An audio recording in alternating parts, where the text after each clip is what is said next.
জাতীয় পরিচয়পত্র এনআইডি সংশোধনের ক্ষেত্রে একাধিক জন্মসনদ থাকায় জটিলতা দেখা দিয়েছে। এমন অভিযোগে বিষয়টি সমাধানে সংশ্লিষ্ট কর্তৃপক্ষের মতামত নেয়ার সিদ্ধান্ত নিয়েছে নির্বাচন কমিশন। সোমবার অনুষ্ঠিত ইসির মাসিক সমন্বয় সভায় এই সিদ্ধান্ত গৃহীত হয়।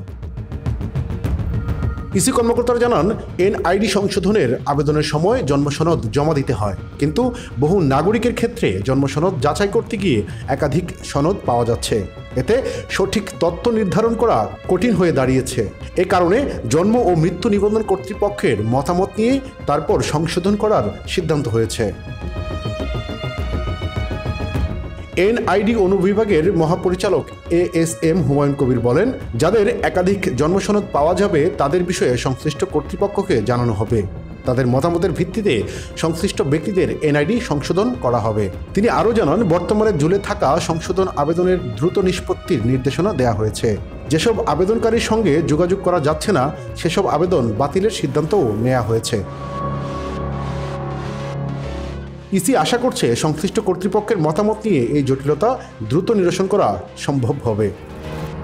ডেস্ক রিপোর্ট, প্রতিফলন।